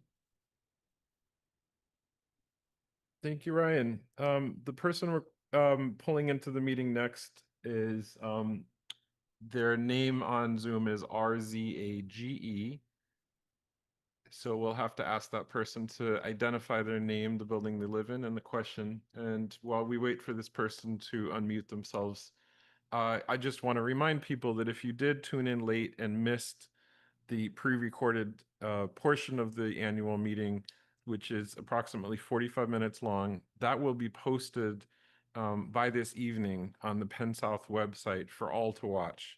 And it'll stay on the Penn South website. So if you did happen to miss the live stream, we strongly encourage you to watch the recorded presentations which go into a lot of detail about important stuff going on in Penn South, both past and issues that are coming up, as well as the annual reports. I want to check to see, it looks like that person did not stay on the Zoom. So we're going to pull in Mark B. Mark B, if you can hear us, please say your name, the building you live in, and ask your question. Thank you. Yes, can I be heard now?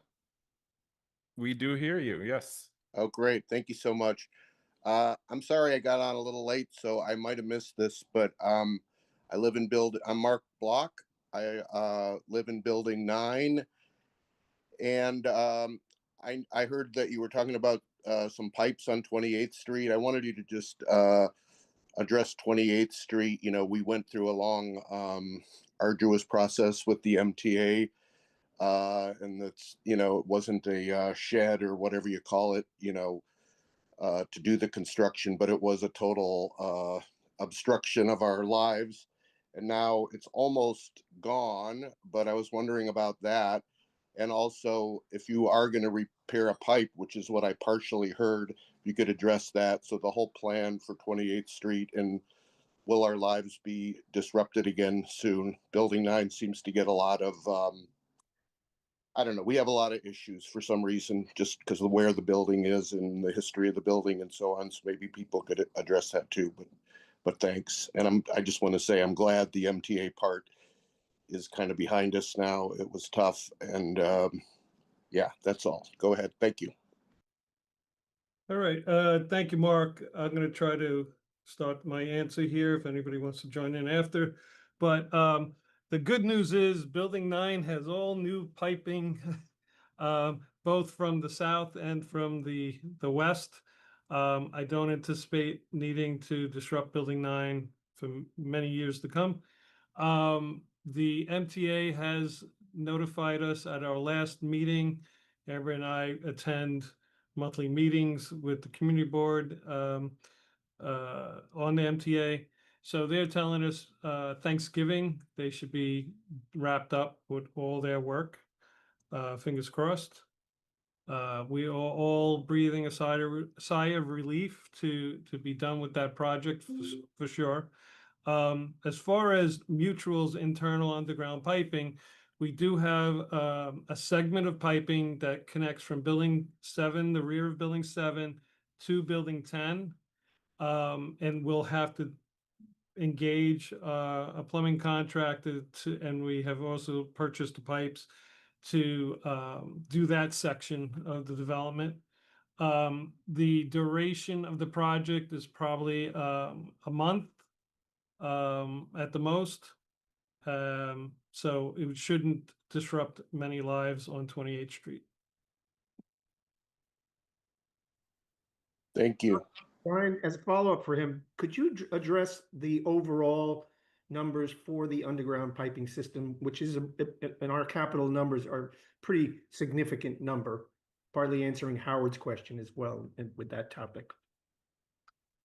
So we had done a study of our underground back, I think it was 2018, working with our engineers.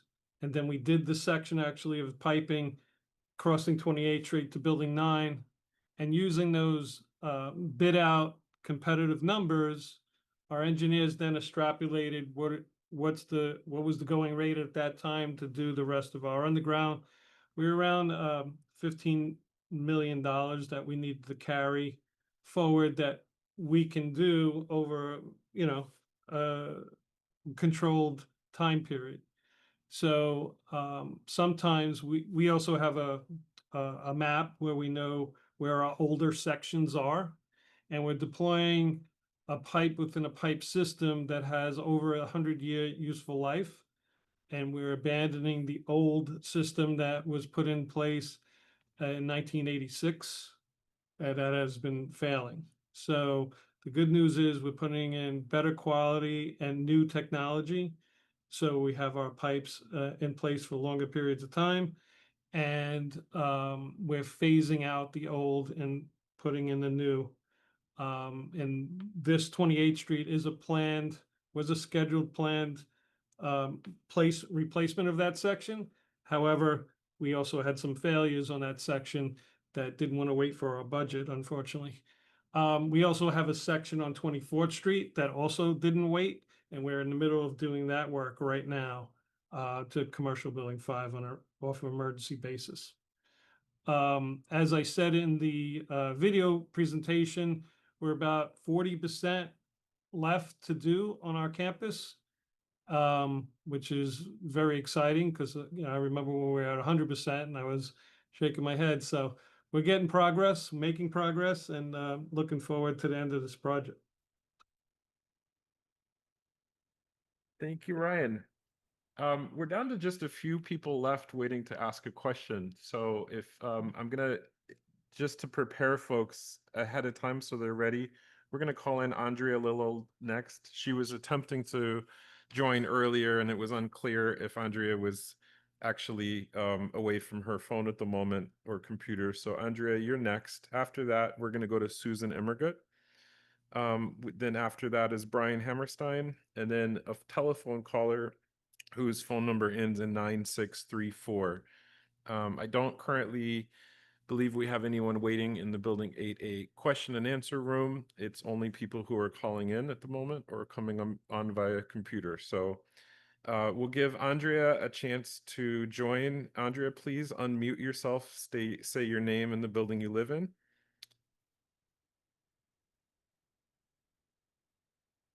Okay, unfortunately, I think Andrea might be away from her computer.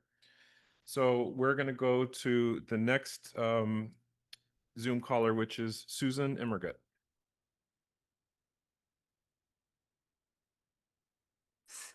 Hi, I didn't have my hand up, so I don't know how you got my name, but I will ask you a question. I think I've even written a letter to the board about this. It seems that we should have some sort of a crossing between 8th Avenue and 9th Avenue, the parts that connect the parking lot to the powerhouse, and then again on 25th Street from the powerhouse across the street, so that people, or it could be other places. I think we need, because people cross that way anyway, and it seems like our co-op was made to, with the paths, that those crossings were made to go across the street. And even if it's not a street light, I have seen places where it says if a pedestrian crosses, the car has to stop and there's a warning. But I think we should think about that, about having, because people do it anyway, and it's dangerous now with the, especially on 26th Street with the bicycle path. It makes it difficult you have to watch out for cars and bicycles. If there's some path that we could have pedestrians cross the street. Okay, that's it. Great. Thank you so much for your question, Susan. I can just jump in. I think it's a good question. So how we're supposed to be navigating at Penn South and how we actually do navigate it, I think is something that we've been trying to address.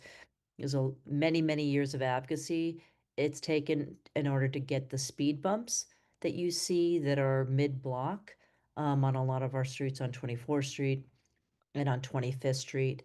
It was to try to get the traffic to slow down. There are things that you could do. We could reach out to the DOT. We can get a pedestrian crossing mid-block with a stop sign. And very rarely have I ever seen an actual light mid-block. But we can certainly reach out to see what options are available. So I think you're right, Susan. It is very dangerous to cross mid-block, even with as many accidents as we've had with residents. It continues to happen, so let's continue to be aggressive. Thank you so much, Amber. This is the final call for people. We see quite a few people watching the live stream, which is just terrific. The participation is greatly appreciated. We're glad so many people are interested and attentive to matters at Penn South. So this is your last call. If you're interested in asking the panelist questions, please do so now. We are down to just 2 people. Brian Hammerstein is the next person on waiting to ask a question. So Brian, please introduce yourself, say your name, the building you live in, and then ask your question. Thank you. Hello, this is Brian Hammerstein. Thank you for acknowledging me, but my question has been answered. So you can proceed with another questioner. Excellent. Thank you, Brian. So the final person waiting is a telephone caller with the last digits 9634. When you're calling by phone, you're going to need to press *6 to unmute yourself. We'll give the caller just a second to do so. I see they're doing that. Please, hello? Hi. Yes, we can hear you. Please say your name, the building you live in. Hi, and this is ask your question. Maureen Melly, and I'm calling from Building 4. And my question concerns air quality. Anybody who knows me knows I'm nuts about that now. But, like with all the various construction projects, we're surrounded. And I know in the past when I brought up air quality questions, people told me, well, they know how to control these things now, but they're not. If you looked at my windows, I live across the street from Mabel now, and if you looked at my windows, there's pieces of the building from before and Mabel, like all over my windows, because it just blows, And, like now if there's that church being demolished right up on the edge of our property, and they're talking about a big project down at, the NYCHA houses. And I just want to know, can we put some kind of air filters or something in our buildings to protect cooperators who might have breathing problems? I thank you, and but I really am privileged to be a Penn South resident. Thank you. Thank you, Maureen. Who's interested in taking this question? I mean, I think we need to break this question down to, I think one of the into specifics. So, I mean, big picture, the fact that we plant trees and we have a tree replacement policy at Penn South, and we don't just remove trees, I think that has much more of an impact on the overall health of our community than sometimes I think people recognize. It's what environmentalists say is the first line of defense. So I think we do a really good job there. But in terms of the specific projects that are going on in the community, I also am very concerned about the demolition at NYCHA because they actually said that the poor condition of the buildings in terms of things like mold is one of the reasons why they're dismantling them. So I'm really interested in talking more to the city about what plans are going to be in place to protect both the NYCHA residents and those of us who live in the community that are so close to that development. In terms of some of the things that are a little bit closer to the home, I know that Ryan, and maybe you could talk a little bit about how proactive you've been to do some testing, just because you had the same concerns that Maureen did. And I'll hand it over to you to talk a little bit about what you've already started. Yeah, thank you, Maureen. Thank you for your question. Yeah, it's very concerning with all the construction debris that we have going on around Penn South lately. But for years, we had concerns around Penn South just from the emissions from cars. Those of you that are maybe you don't even realize it, but you can leave your window cracked a hair and your windowsill will show, the particles that tend to accumulate. And that's why we encourage window cleaning and on an annual basis and so on and so forth. One of the things that I talked to the staff about as a potential is that maybe we can start sourcing our air filter appliance that shareholders could buy. We can maybe negotiate a bulk pricing and advertise it in Penn South announcements and where you could pick one up and so on for those that are more sensitive to the air quality for sure.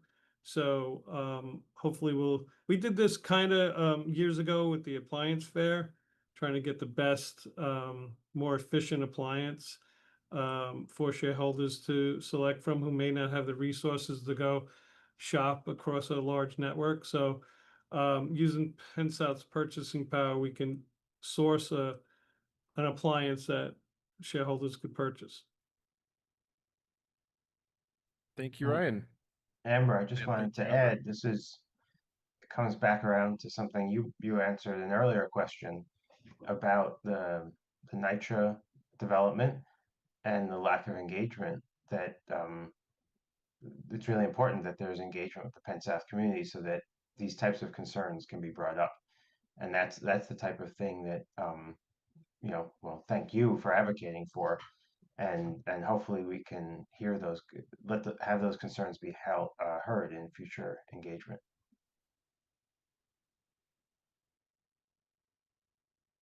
Thank you all. Well, two cooperators have taken up the invitation to the last call. So we have two final people who have joined the meeting. At that point, the meeting will conclude. But since we have two people who took us up on the final call to ask a question, we're going to go to them. The first one we're going to go to is a telephone caller whose number ends in 5515. And after that, we're going to go to Miriam Habiban. So for the caller whose telephone number ends in 5515, please press *6 on your phone to unmute yourself, and then you can say your name, the building you live in, and the question you'd like to ask the panelists.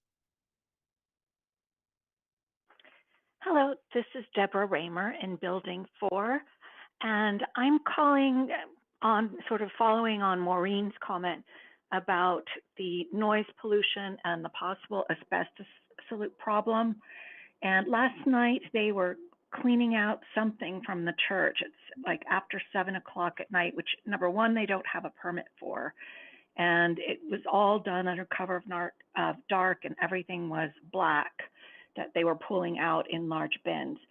And then also last weekend for Halloween, we had a huge gathering of those fun cars that were blasting the music, and everyone around them on 25th Street between 8th and 9th, our apartments were just vibrating from the noise, and I think a lot of people were awakened by it.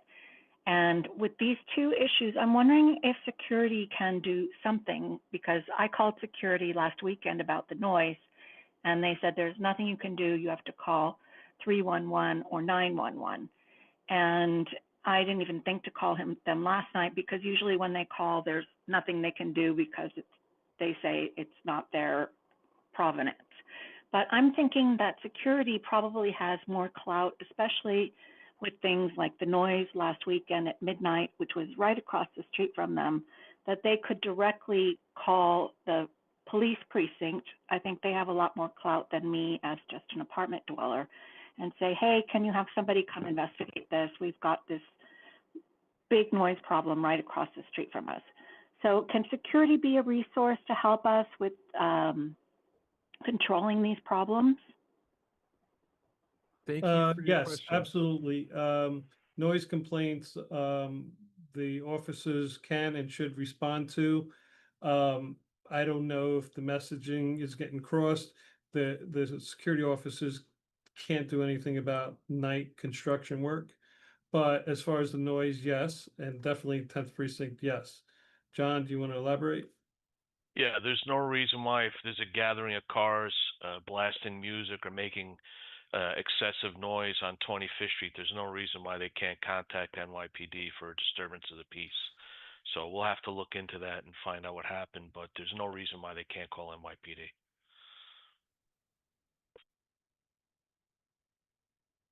Thank you so much. We're down to our very last caller for the 2025 annual meeting. This is Miriam Habiban. Please correct my pronunciation of your name. So Miriam, can you please introduce yourself and say your name, the building you live in, and then ask a question to the panelists? Yeah, this is Mariam Habibian, Habibian. I live in building 8A. My concern is the staircase on the 8A. Sometimes I go up and down, and sometimes I see people who don't belong to the building. So, like maybe 2 weeks ago, I saw somebody with a suitcase sitting there, and they also make a lot of mess. So, is there any way you can put the cameras in the on the staircases or something like that? I don't know. I don't think we can deploy cameras in the staircases for a number of reasons, cost. But during this time of season, we kind of focus on anybody trying to get in the building because of weather conditions and so on. So we have our officers do more vertical patrols through the staircase. And John, can you confirm that you'll follow up with Larry on that? Yeah, absolutely. As part of our last security supervisors meeting, that was one of the topics. And yeah, we will be making sure that we step up in the next week or so.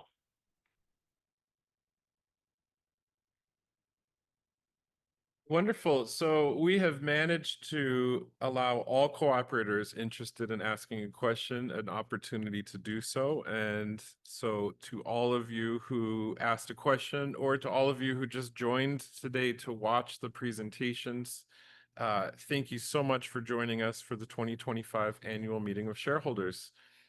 This concludes the program. And I want to give a huge thank you to the panelists also. Just one more time, this is Amber Nicosia, the president of the co-op, Matthew Barilli, treasurer, Sasha Tabachman-Smith, assistant treasurer. Staff members include general manager Ryan Dietzick, assistant general manager in charge of operations John Seymour, and financial manager Gary Bachrock, and the legal counsel for Penn South, Dean Roberts. Thank you all for being panelists today and answering questions from shareholders. And before we end the program, we'd like to remind all cooperators, shareholders specifically, that your participation in the annual election is very important. The Penn South bylaws require that an election is held every year, to elect new board members. Votes may be cast in person today, and the polls just opened 5 minutes ago. We must have at least 940 shareholders vote in the annual election to achieve quorum. That's 1/3 of our co-op. If we don't achieve a quorum, the election must be repeated at considerable expense to the co-op. That's why we give people the option when sending in their proxy of just simply submitting it for quorum only. The polls today are open. They just opened at 2 p.m. and they will stay open till 7 p.m. in the Building 8A Community Room. The address is 343 8th Avenue. That's right at the intersection where West 27th Street crosses into 8th Avenue. So again, that's the Building 8A Community Room, 343 8th Avenue at the corner of West 27th Street.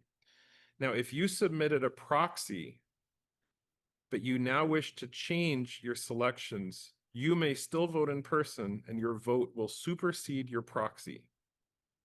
So again, the polls will be open from 2 p.m. to 7 p.m. today, the Building 8A Community Room. Now, there's one final order of business.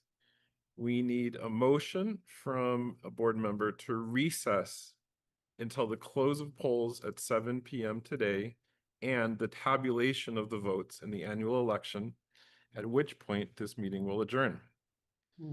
Is there a board member that would like to make the motion to recess this meeting until 7 p.m.? To recess. Excellent. So Amber makes the motion. Is there anyone seconding? I'll second it. Great. Matthew seconds the motion. And hearing no objections, this meeting is now in recess until the close of polls and the tabulation of votes in the annual election. Thank you, everybody, for joining us today for the 2025 annual meeting of shareholders. Thank you.